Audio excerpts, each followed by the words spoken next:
Hello friends, मैं अर्जुन आपका स्वागत करता हूं अपने इस यूट्यूब चैनल एजुकेशन प्लेट में। जहां दोस्तों आज क्लास में भी मैं आपको एक ऐसा ट्रिक बताऊंगा ना, इस टाइप का सवाल आप कभी गलत नहीं कर सकते। जी हाँ दोस्तों, यहां पर आपको त्रिभुजों की संख्या निकालना है कि कितने त्रिभुज हो सकते हैं। ऐसा सवाल क्या है, एसएससी सीजीएल तक में भी पूछता है, ठीक ना। एसएससी का ये फेवरेट क्वेश्चन है। ऐसा सवाल आपको देखने को जरूर मिलेगा एक से एक प्रश्न में, ठीक ना। तो देखिए यहाँ पर क्या बोला है, यदि त्रिभुज की दो संख्या है 7 सेमी और 24 सेमी है और तीसरी भुजा एक पूर्णांक है, तो ज्ञात कीजिए कि त्रिभुजों की संख्या क्या है। तो देखिए भैया, आपको जब भी इस टाइप का सवाल मिले तो ज्यादा कुछ नहीं करना, ज्यादा दिमाग ही नहीं लगाना है ना। आपको शॉर्ट तरीका से आप तुरंत उड़ा देंगे। जी हाँ दोस्तों, ऐसा तरीका मैं बताने चल रहा हूँ कि आप शॉर्ट तरीका से उसको उड़ा सकते हैं। जी हाँ दोस्तों, चलिए इसमें ध्यान दीजिए क्या करने वाले हैं। देखो यहाँ पर 7 सेमी दिया है और 24 सेमी, और जो तीसरी भुजा है ना वह क्या होगा, पूर्णांक होगा, यह बोल रहा है। ठीक, तो आपको त्रिभुजों की संख्या पूछा है ना, यानी संभव कितने त्रिभुज हो सकते हैं। तो आपको इस टाइप के सवाल में कॉन्सेप्ट क्या लगाना है, दो गुणे भुजा। ठीक, दो गुणे छोटी भुजा, भुजा नहीं छोटी भुजा, नहीं तो आप कंफ्यूज हो जाएंगे।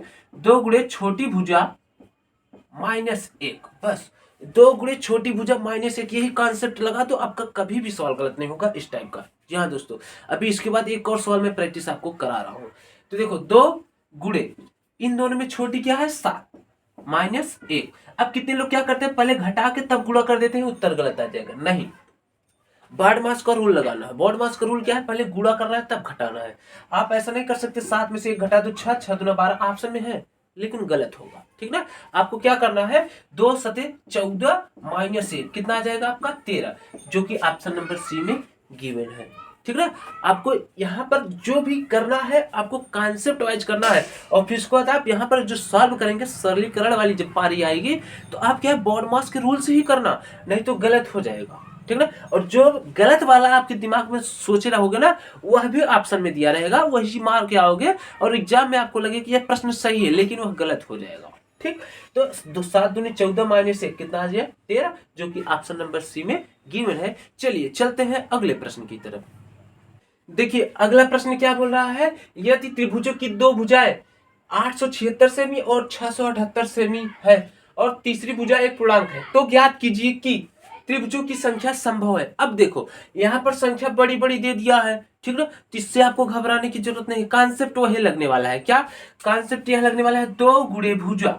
ठीक, दो गुणे भुजा माइनस एक, तो दो गुणे, अब यहाँ पर भुजा जो है ना हमेशा क्या है, छोटी भुजा होगा, ध्यान दीजिएगा, छोटी भुजा। ठीक ना, दो गुणे छोटी भुजा माइनस एक।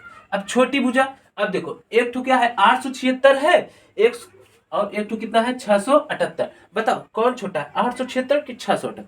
678 छोटा है, तो 678 लिखो माइनस एक। और एक बात और ध्यान दीजिएगा, मैं एक बार नहीं कई बार बताया जी, आप क्या करेंगे, इसमें से इसको घटा के तब गुणा नहीं करेंगे, पहले गुणा करेंगे तब घटाएंगे, क्योंकि इसमें से इसको घटाएंगे फिर गुणा करेंगे, वह भी ऑप्शन में आएगा। अभी जस्ट पिछले ही सवाल में बताया, आप ऐसा करेंगे तो आपको कॉन्सेप्ट आता रहेगा, अर्थात सवाल आता हुआ गलत हो जाएगा, और वहां पर आपको एहसास होगा मेरा सवाल सही है, लेकिन जैसे ही घर पर आते हैं आंसर की कुछ दिन बाद आता है, उसको मिलाते हैं, सवाल गलत हो जाता है, आप बोलते हैं कहाँ से मिस्टेक हो गया। मिस्टेक यहीं से होता है, ठीक ना। तो ध्यान दीजिएगा, यहां तक आप बना लेंगे तो फिर बॉड मास का रूल लगाइएगा, और बॉड मास का रूल नहीं लगाएंगे तो आपका गलत हो जाएगा।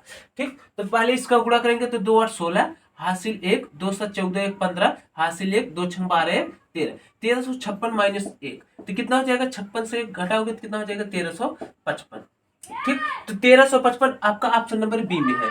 अब देखो यदि आप एक घटा दे रहे हैं, ठीक, एक घटा के तब गुणा कर रहे हैं ना, तो यहाँ पर 7 हो जाएगा, 2 7 14 हो जाएगा, समझ गए, जो कि क्या है आपका गलत हो जाएगा। ठीक, तो अर्थात 1355 आपका उत्तर होगा, जो कि ऑप्शन नंबर बी में गिवन है। ठीक है, तो हम आशा करते हैं आप इस टाइप के सवाल कभी गलत नहीं कर सकते हैं, और यह कॉन्सेप्ट आपको समझ में आ गया होगा। कॉन्सेप्ट कैसा लगा कमेंट सेक्शन में जरूर बताइएगा। हाँ दोस्तों, यदि आप चैनल को सब्सक्राइब करते हैं ना, तो आपको धमाकेदार ट्रिक रेगुलर मिलता है, 1 से 2 3 जितना भी हो सकता है, मैं रोज नया नया ट्रिक अपलोड करता रहता हूँ।